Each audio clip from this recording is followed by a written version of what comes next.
Okay, hello, good morning, dzień dobry.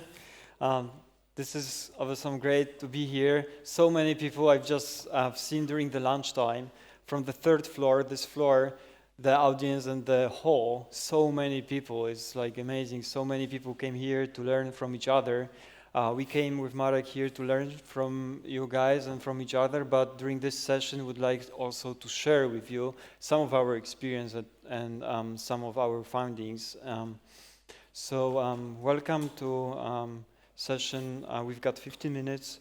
Would like to talk about successful startup which became enterprise solution and how our journey from Sabre Labs through startup to enterprise end up being enterprise, but still scale like enterprise, perform like enterprise, but still have the flexibility and have the creativity of startup. My name is Cezary Zminkowski. I'm Senior Director of Software Development at Sabre for TripCase application. And Marek Grochowski, I'm architect for TripCase. Amazing time when we live in times where every year, and last year, 2015, there was more than 1 million new startups, new products released to the market. That never happened till now, and every year it is growing. This is great time and a great place to be because each of you already worked on new product, is working or will definitely work on new products. So this is really awesome to be in such a place in such a time.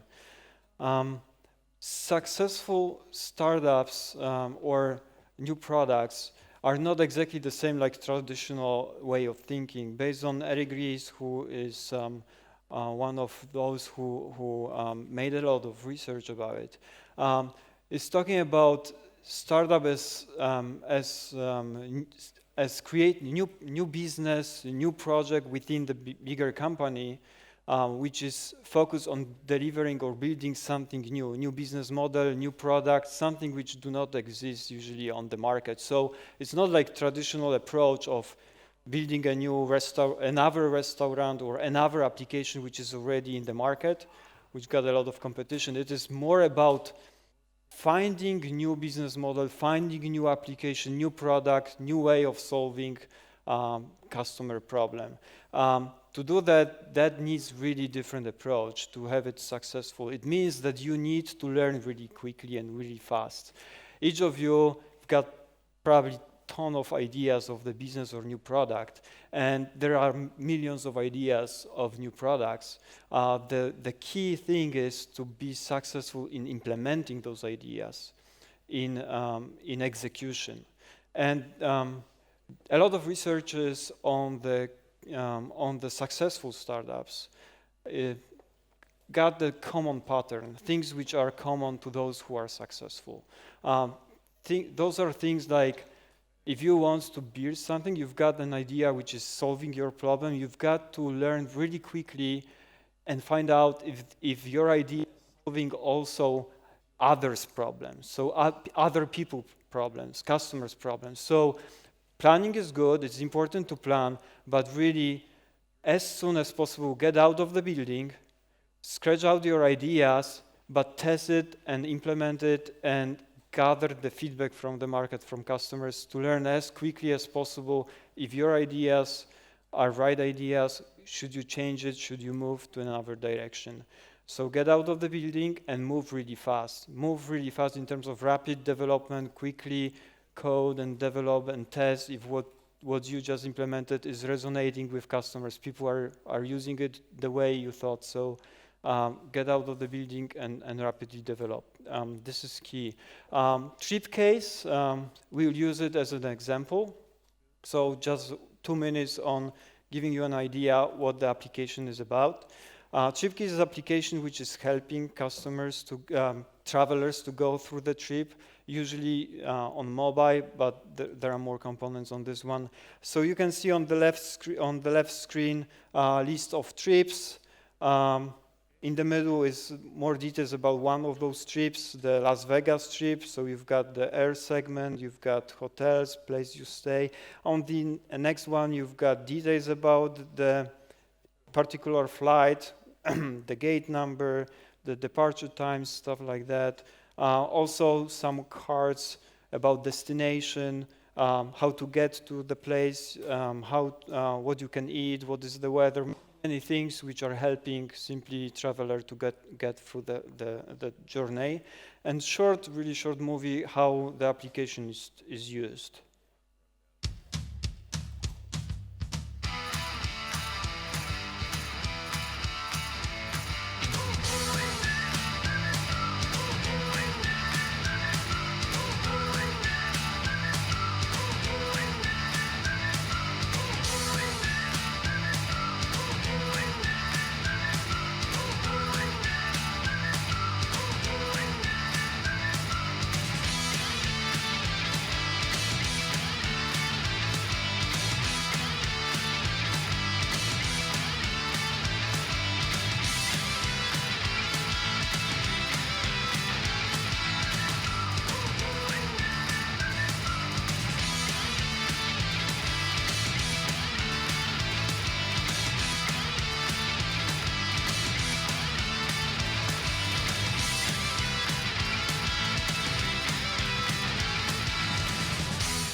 This is TripCase, the application we'll use as an example. The application started in Sabre labs.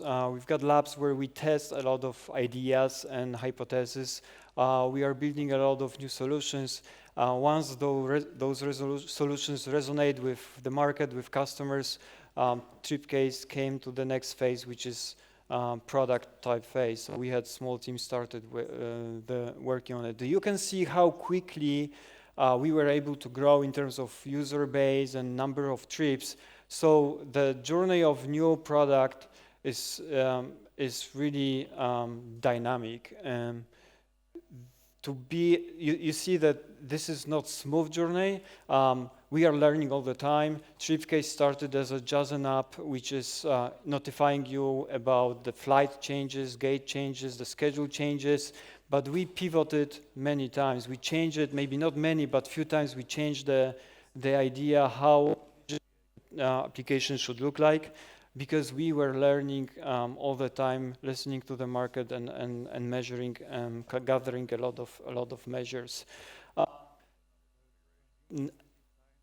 Startup Genome report is showing that 90% of startups are failing due to primarily the self-destruction reasons. So it's not because of market, it's not about competition, it's not because of competition, it's not because something is wrong with the product in the market. In many cases, it is about too premature scaling, not being ready or scaling too fast, or not being ready for the growth. 74% of high growth internet startups failed due to the premature scaling. Another example from the same research, startups which failed were 3.4 times more lines of code in the discovery phase and 2.25 times more code in an efficiency state of the startup. 85% of leaders who grow the startups are saying that complexity and accumulation of a complexity is the major reason they fail their startups. So this is really key in terms of execution. What is happening when you are moving really fast to be successful? How many of you know who is the Ruby Goldberg machine? What is Ruby Goldberg machine? Have you ever heard about Ruby Goldberg machine? No? Okay. This is what Ruby Goldberg defined as too complex solution to do simple stuff. And when you are moving fast with your product, coding a lot to learn as quickly as possible what works, what is not working, you can really quickly end up with the too complex solution which looks like Ruby Goldberg machine. With new products, the key is to verify your hypothesis. We've got a big board of projects and hypotheses we would like to implement. We call it hypothesis because this is good idea, but the idea is good as long as you find out if it really works. So it's very important that we implement as quickly as possible to learn if the product is going in the right direction. This is why it is so important that that rapid development and coding is really quick. But the problem over the time is then when you are moving really fast, you've got the success. But what made you successful with the growth of user base and the traffic is becoming your problem. Well, it would be great to have smooth, well-designed, well-planned architecture, have a lot of lines of code, very solid, maybe not a lot of code, but very solid architecture and right approach, technology approach. But that means that you will not be able to deliver as much value to the market as it is needed to be successful as a new product. And the main question we would like to solve from technology perspective is how to find the balance, how to move fast and be like startup, flexible and learning fast about the product, at the same time to be able to accommodate the growth and be able for a bigger scale. So the theme of today's speech and talk is more about thinking of how to be ready for enterprise while maintaining the startup creativity, how to be ready with scalability and architecture just in time, not over-engineer, but also be ready for growth of the user base, growth of the traffic, and manage well your solution so you do not fail because of your solution is not ready for your success. We prepared like three phases. So we'd like to share with you the approach of 3 phases. The first one is more like assess. You need to, the assess phase is finding out where you are, finding out what is your current capacity, what is your current stage of your application. Analyze pressure points, so points which might be cause of your failure. Start logging and monitoring in those points which might be, which are very risky, and start to analyze the trend. Learn first what is your capacity, where is your roof, when you hit the limit, and forecast and use trend analysis to see how much time you've got. Second phase is more practical things like how to refactor, how to get ready, how to simply redesign, refactor, and get your architecture and scalability just in time, because simply you cannot stop to deliver to the market to rewrite all the product. You need to be ready with your scale, ready for growing number of users, ready for growing number of traffic, but at the same time you need to deliver fast to the product, to the market. And a few things about some practical aspects of doing that. Marek, I think we are ready to go to the more practical area. Yeah, so let me give you more technical details with some examples from TripCase development. So after some time, we realized that we should choose these 3 phases: assessment, refactoring, and adjustment of the process, because the development team is growing and number of communication connections is growing, and we also need to scale, not only on the technology, but also how we organize our development. So assessment, first of all, after the lean startup, we landed up with some solution. And we need to analyze what we got, what are elements of this implementation we have, defines complexity of most important elements, like when part of the system is responsible for ordering some data, then we should expect something which is sorting class, right? So the complexity should be n log n in average, not more than n square. Also, we need to find what are the constraints of scalability, where we can scale, where we cannot. And again, we can use some knowledge, like Amdahl's law. We are professionalists. We studied computer science, and it's really worth it to use what our teachers taught us.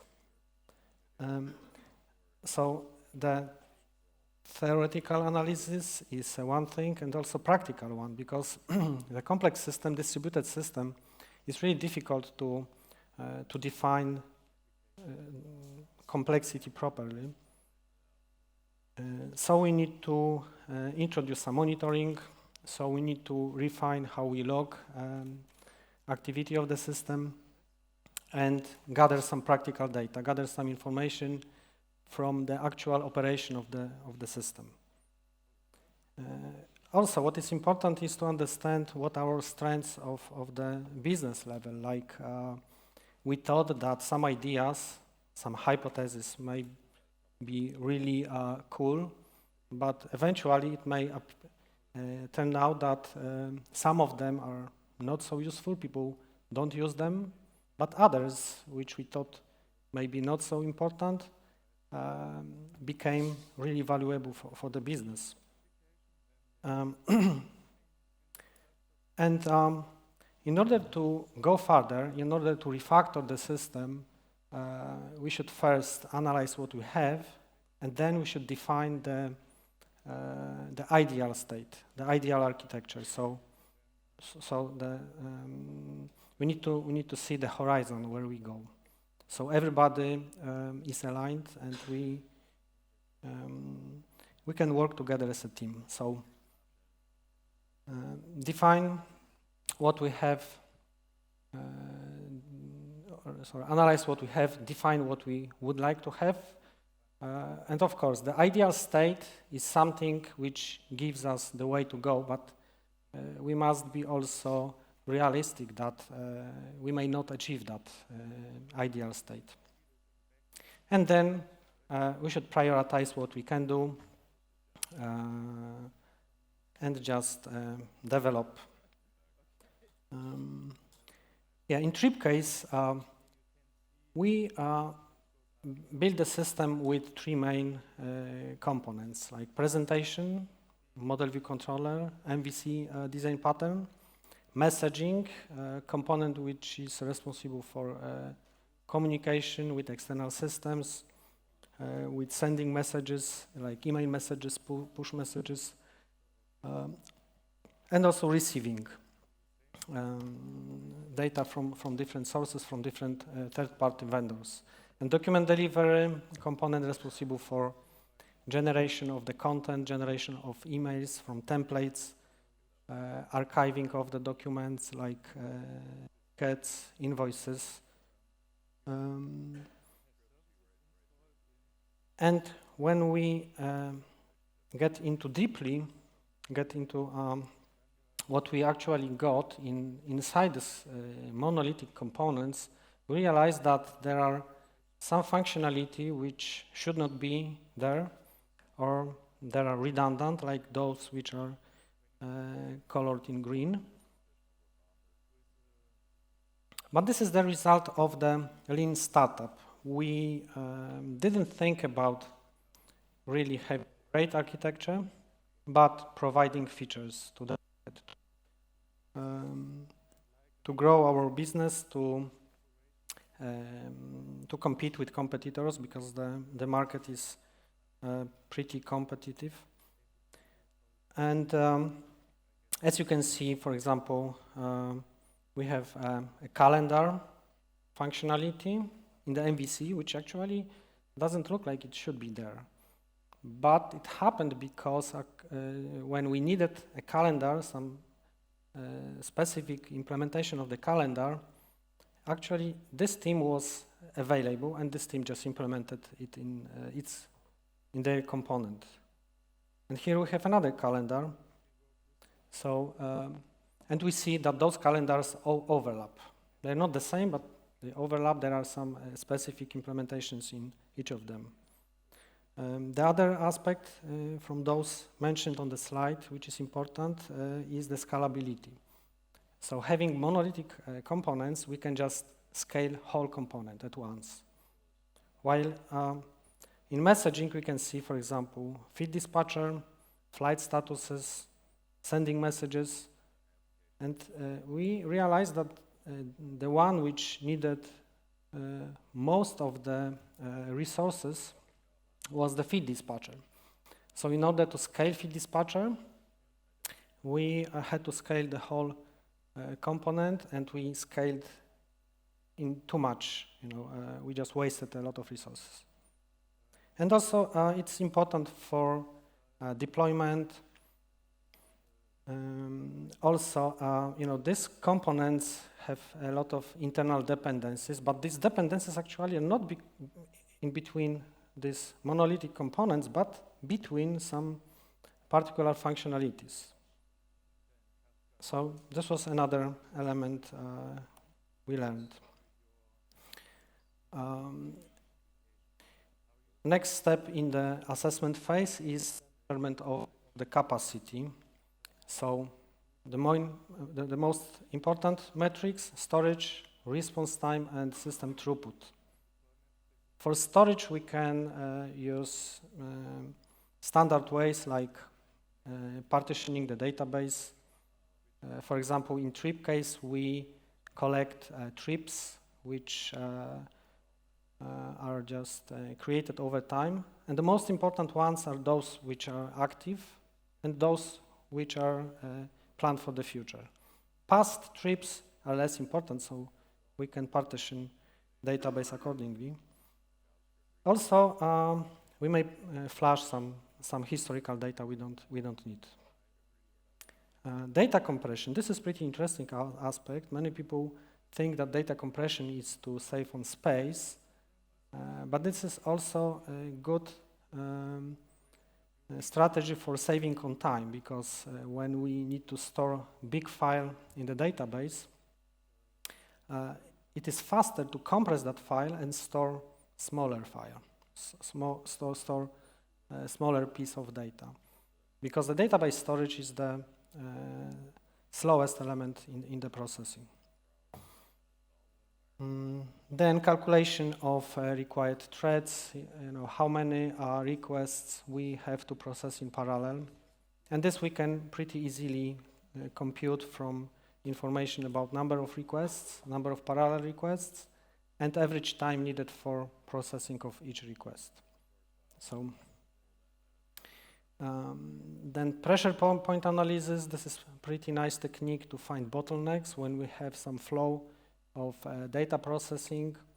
We can figure out that during the processing inside the flow, we have some elements which just block us from increasing the throughput, increasing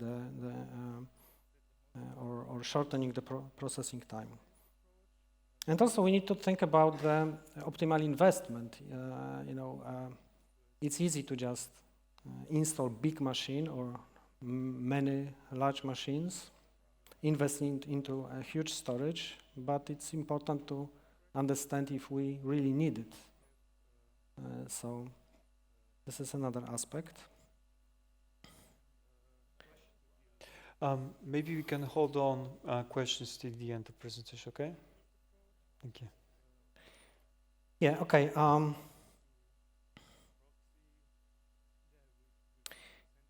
Monitoring. Monitoring we can use for getting some knowledge about trends of the system behavior. Like in this example, we can see some snapshot from our monitoring system where we can observe many metrics, many dimensions, with many aggregations, how our system behaves. And in this example, we can see that it was like some time ago, a year or 2 years ago, maybe 3, that in between, after Christmas and beginning of New Year in January, we observed pretty high spike. You know, these peaks are weekdays, then weekend, and second week of January, this spike was very, very high. And then knowing what kind of traffic we got, we can predict and we can be prepared for the next year, for next Christmas, to expect similar trend. While the system is growing, we also need to know what is the correlation between the data we have, like users, trips, maybe some messages. What kind of users are there? Like during vacation time, we see lower traffic from private users, from leisure trips. Sorry, it's opposite actually. During vacation time, the business trips is much slower, but we see high growth of private trips. And also having information how many trips we have, what types of trips we have, like how many business and how many leisure trips, we can also predict what may happen and we can be prepared for the future growth. Okay. Refactoring phase. After getting to know what we had, we defined our ideal architecture. So we just tried to find the best architecture patterns for our system. And overall, we decided that we should go into multi-tier architecture pattern, in this case, 4 tiers. So going from the bottom, we have resources layer or resources tier, then business logic tier, then presentation tier, and on top of that, mobile application tier. Those arrows represent the API calls. So reaching the data, we can only have access from the business logic layer. To business logic, we can get only from the application layer, the presentation layer. What's more, this is the logical architecture. It doesn't mean that it has to be deployed exactly as on the diagram, but it helps out also defining the topology, the final topology of the system when we can have different zones. Also important aspect was the access of our services from external world. So we decided that only on the business logic layer we can expose services and let them be available from third parties. For the presentation layer, we allowed accessing external systems, like in TripCase, going to Uber for ordering transport, or finding some interesting space in Foursquare or TripAdvisor. We can do it just from the presentation layer because it's more convenient, faster. Okay, another architecture pattern which we see is important for TripCase is the event-driven architecture. When there are some activities which generate events, like trip. Whenever we create trip, we should just fire an event that new trip has been created. When we modify a trip, again, just fire an event. And the same with flight statuses. When there is new flight scheduled or there is a change to the flight, change to the gate, we don't need to build strong dependencies between services. Sometimes it is needed, it is important from the performance standpoint. But in some cases, we would like to have a freedom of accessing to that data without modification of the actual event producer, or producer or publisher. So even publisher is not aware of receivers. We can add another receiver later on without affecting the system. Of course, we need to again measure the impact. If we need to scale the system, if we are ready for scaling, it's pretty quick and obvious.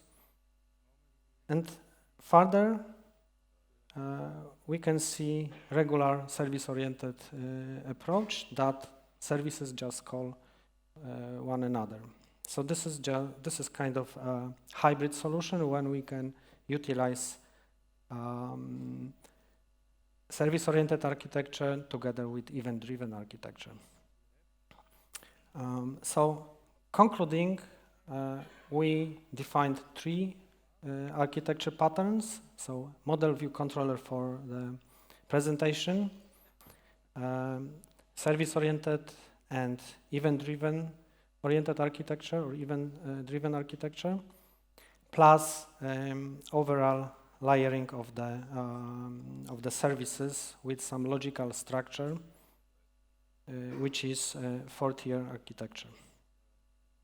And now we need to analyze. The issue here is that we may identify so many different tasks, which again, we would like to still maintain the startup creativity. We don't want to over-invest into building new software, new components. So we need to prioritize accordingly and decide what to do first. Maybe something we don't need to do. Like for example, let me maybe give you a quick comment on this matrix. So the criteria we see as important are business impact, stability, performance, and capacity. And in this diagram, by simplification, we have just aggregated example. But you may see this kind of matrix as many independent layers. And we put all our tasks on the risk and impact matrix, and what we decide has a high impact to our business, stability, performance, capacity. We should think about as the first to do, and we must not omit them, like those which are over here. In contrast, for example, weather. Weather information is pretty simple service. It doesn't bring high impact into the system, business, and all these criteria. However, risk is also pretty low, so maybe we don't need to even touch this element, just leave it as it is. While doing the coupling, we can just decouple those which are more important and leave weather if it is still doing what it needs to do. Calendar, impact is pretty low, but the risk is high.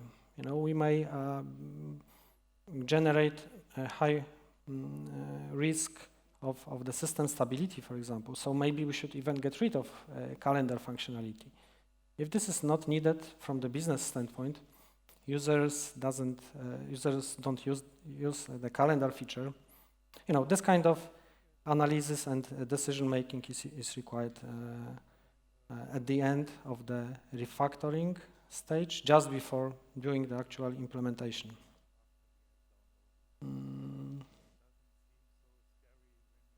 Okay. Yeah, and improvement of the process. Team is growing, number of features is growing.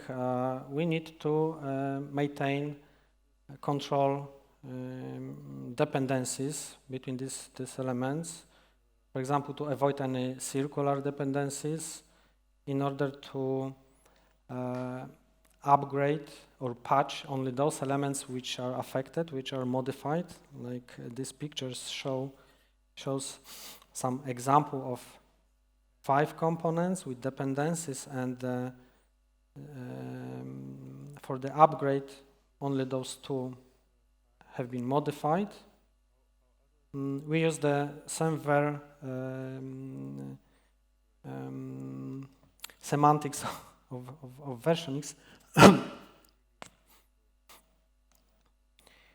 And the change of the number represents the change which is not backward compatible. So also the other component, like we updated CG-HTML, also CG-PDF has to be updated because the compatibility has been broken, and we had to also accordingly implement the new version. While but the benefit is that during the upgrade, the automation of the upgrade may just discover that only these two components needs to be upgraded.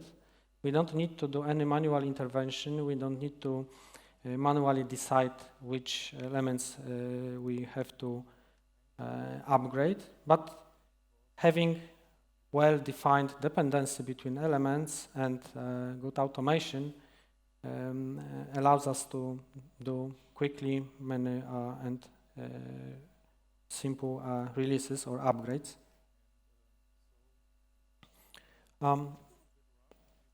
Let me also tell you something about the difference between continuous delivery and continuous deployment. In the continuous deployment, each change in the code starts the continuous integration, which is just the first two blocks. With unit tests, we do packaging, then we can do the integration testing and some following steps to test, like functional testing, rollback testing, and so on. And eventually, if everything went well, we may automatically deploy to production.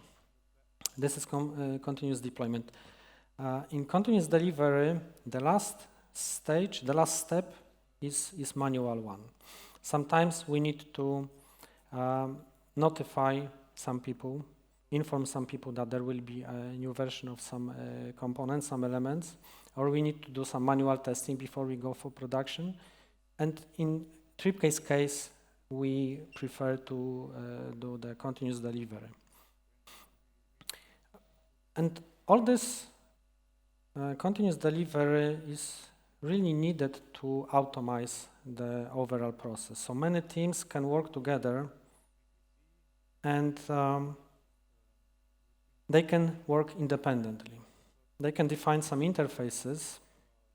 So what is also important is to provide the right environment for development teams. So we may have many, these icons represent environments. So we can have many development environments for development teams so that they can work without affecting others. So they can mock other services, other elements of the system. They can focus on their internal business logic implementation. They can also use some internal integration environments, some smaller integration environments for testing integrated components in smaller scale. We don't need to deploy everything together in every integration environment. However, at the end, we need to be all together on the production environment. So we have one dedicated integration environment where we can do real internal integration testing. Usually external communication is mocked up. We don't need to be affected by any external issues and external connectivity. While on certification environment, we should be pretty close to production one. So we use third parties or external vendors testing systems, plus our code, our test cases, and automation is very important here, because as you can see, the complexity of the organization is also growing. And the final step is the manual one. We can do the deployment on some subset of production environment, do few manual verifications, and then go further with the upgrade to the whole environment, or rollback. But rollback will, in this case, might be much easier because we are not affecting the full production environment. Yeah, and concluding, this is iterative process. This is not that we started as a startup and we would like to finish as enterprise. It's always that we need to go into enterprise level in some areas. We need to think long term. We need to build stable, scalable fundament for our startups. So creativity is very important. Yeah, when you remember the slide with the 4 tiers, so the bottom 2 tiers usually are kind of enterprise systems, enterprise services, enterprise technology, while presentation and mobile has to be a kind of startup. We need to still maintain the startup model because mobile devices, they change every year. We cannot invest into some long-term solution on the presentation on the top layer. So remember that it has to be iterative process, and we need to balance always between being in startup and enterprise. So the tips for you takes, in summary, what we believe was working pretty fine for us was when you reach the number of users and traffic which makes you not feel comfortable, start with the first phase, assessment. Look at your system, look at your monolithic, in many cases, parts, and decompose it to smaller things, smaller business functions, but also technology components. Then look at those, and if you remember this matrix, look at those which are the business critical, because over the time, your startup is, you are learning what is core for your product. So which are core for your product, which are the most important and which are the most risky. To find out which one is the most risky, use the logging and monitoring and pressure point analysis. Look at trend analysis to find out which items you need to take care of first. You cannot stop the line. You cannot stop delivering to the market. You need to deliver all the time, but in the same time, you need to have your architecture and scale just in time. So you need to prioritize what is needed to be done, what can wait because you need to deliver new features. And use practices and use the technology and the patterns all the time, adjust, assess, refactor, and be on one time enterprise in terms of scalability and performance and stability. On the other hand, maintain your dynamic, rapid development and learning processes. I know there were some questions, so we've got a few more minutes. If you've got any questions, please do.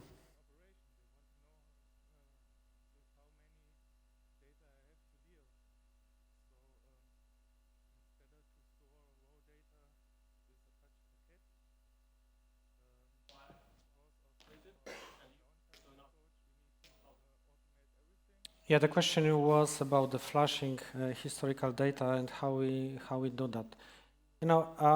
Depends. You may have just separated database for archived data, which is accessible less often than the actual data which is needed for, in our case, processing the active trips. This is one thing. And the other thing is that you may just remove the historical data if you don't need it. Like the history of incoming flight statuses.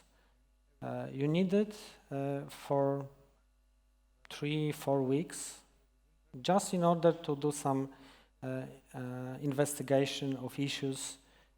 So if you need to build some test cases, this kind of historical data is important. But later, you don't need to remember what was the changes of the flight statuses. You just need to remember the latest flight status. For example, if the flight was delayed several times, or the gate was changed 5 times, we don't need that information for the traveler, right? At the end, traveler just would like to see what was the actual departure time, actual arrival time, and that's it. This is sometimes important for business travelers who do the expense calculation. You know, when they need to have information for per diem, they need to prove how much time the travel took. Does it answer your question?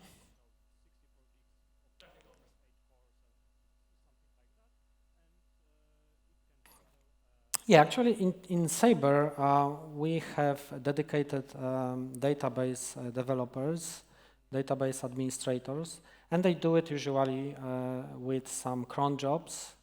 We operate on Linux, so on the Unix operating system is pretty simple stuff. So you may just create some SQL statements and run them triggered by the cron job.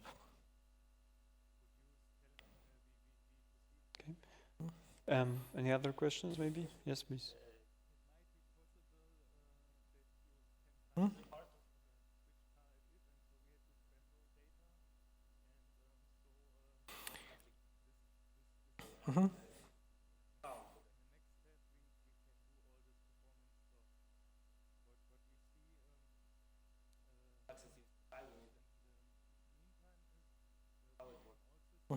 Yeah, the question was how we measure the complexity of the system during the process.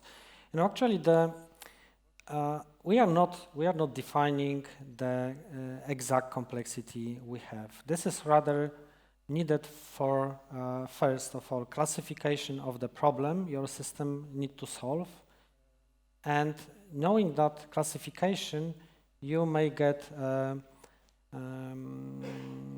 you know, perception, if this is right, or you need to do something with it. Or if you are close to the optimal complexity, you see it, so you also understand that you cannot do anything more here. So you should divide the problem into smaller problems.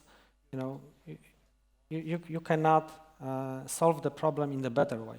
So that theory helps us making the right decision what to do with most, you know, critical, important elements of the system.